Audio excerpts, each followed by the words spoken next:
para hablar del tema saludo a Juan Ibarrol, experta en seguridad y Fuerzas Armadas. Gracias por la comunicación, bienvenido.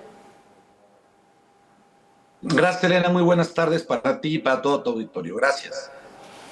En términos generales, Juan, ¿cómo tomar el nombramiento de Luis Rodríguez Bucio como subsecretario de Seguridad Ciudadana, un militar en retiro?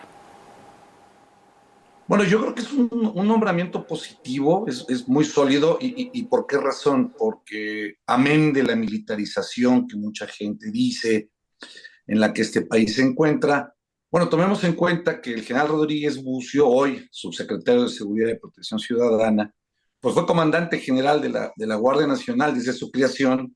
Si tomamos en cuenta que la Guardia Nacional ha sido una de las mayores fortalezas de la Secretaría de Seguridad y Protección Ciudadana. La salida de Ricardo Mejía, pues bueno, corresponde y obedece a temas políticos, a temas sociales, nada tiene que ver con la importancia de la seguridad pública federal que tanto necesita este país, y que quizá de alguna manera, pues a lo mejor se había distraído o lo había descuidado. Luego entonces no es tanto que sea la llegada de un general, sino más bien es la llegada de un hombre que, como el caso Rodríguez Bucio, tiene un pleno conocimiento, él sí, un real conocimiento del estado en que se encuentra la seguridad pública federal, insisto mucho en esto de este país, y de qué es lo que necesita. Entonces creo que el nombramiento viene a bien por ahí. Vamos a dejar que llegue, que demuestre esta capacidad que se ha demostrado en otros sentidos Rodríguez Bucio, y no empezarnos a meter, insisto, en ese conflicto de si se está militarizando o no se está militarizando, en este caso la Secretaría de Seguridad Pública. Hablas de capacidad demostrada. ¿Qué hace idóneo o no el perfil de Luis Rodríguez Bucio, un militar, decíamos, en retiro, como el nuevo subsecretario de Seguridad Ciudadana? Es totalmente idóneo, y también hay otra parte importante. Al ser un general en retiro, su estatus es un militar en retiro. Los militares no se jubilan, los militares entran a un estatus laboral que es el retiro, pero que ante un derecho que tuvieran, vamos a poner, trabajar en algún lugar, ya sea el sector público, el sector privado, que legalmente pueden hacerlo, pues más bien el carácter es el de una persona, un civil, o sea, un ciudadano, no tanto en este caso lo de un general. Viene muy bien por la trayectoria que ha tenido el general Rodríguez Bucio en su carrera militar y ahora también en su desempeño como comandante general de la Guardia Nacional. Pues viene, insisto, a darle solidez y fortaleza a esta secretaría que verdaderamente pues lo necesita mucho, ¿no? Juan, organismos internacionales alertan que la militarización de la seguridad pública en México amenaza los derechos humanos. ¿México, en un sentido estricto, está o no militarizado?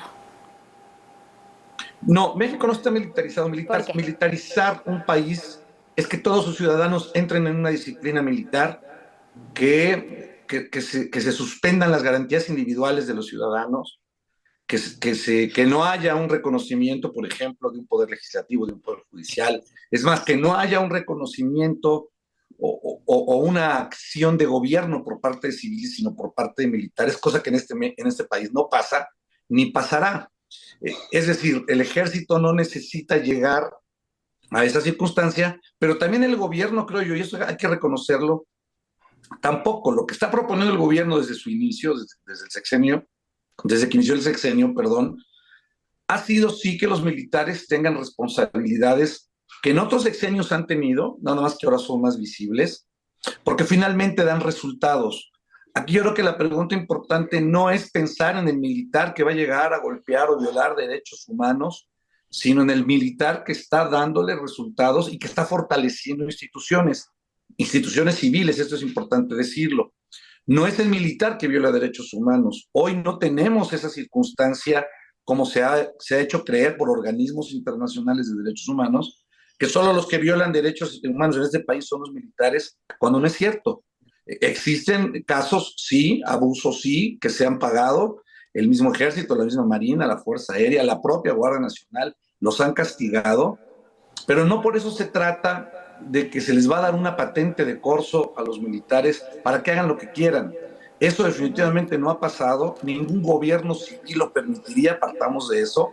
Y aparte tendría que ser así. No es responsabilidad de los militares gobernar. Lo que sí es responsabilidad de los militares es fortalecer a las instituciones del país como lo están haciendo. Ahora, es una realidad que en nuestro país soldados han cometido ejecuciones extrajudiciales, torturas y desapariciones forzadas. Siendo así, en términos de seguridad, ¿cómo blindarse para que su carácter militar no les permita justo hacer o seguir haciendo lo que quieran y más cuando estamos hablando de puestos de alto rango en el gobierno?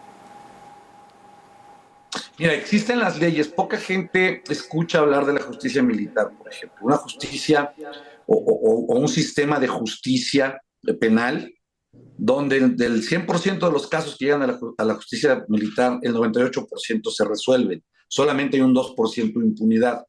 Lo que es directamente al revés con la justicia civil, es decir, solamente el 2% de los casos se resuelven y el 98% queda impune.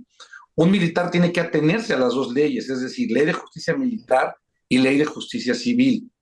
Un militar que abusa, un militar que viola derechos humanos, que roba, que se corrompe, tiene que atenerse a lo que la ley de justicia militar dice en ese sentido y por eso muchos lo piensan, muchos militares lo piensan.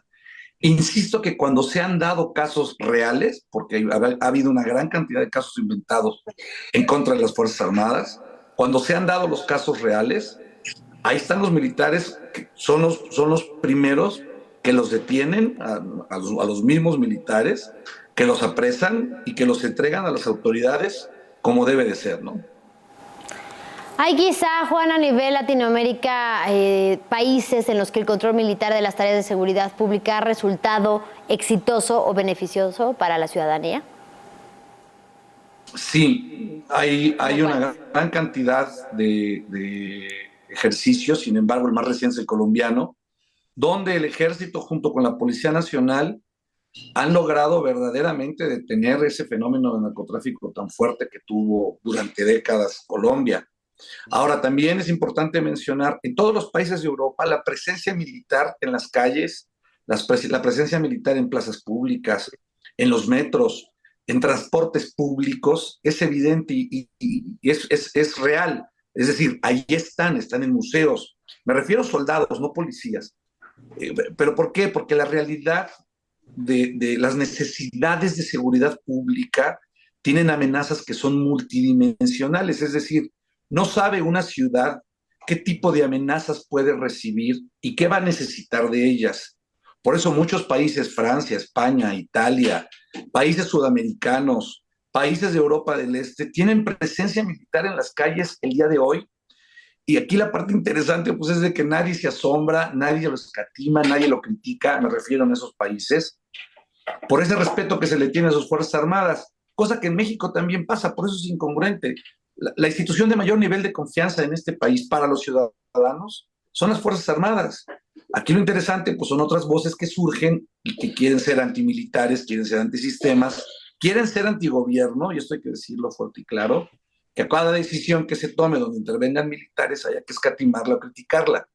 Ahí están los resultados, y mira, Elena, como lo digo yo, y invito al auditorio, si hay una solución diferente que no sea la militar, pues que se proponga, y estoy seguro que los militares pues, van a hacer lo que el presidente disponga, porque entendamos que el presidente, por mandato constitucional, es el comandante supremo de las Fuerzas Armadas.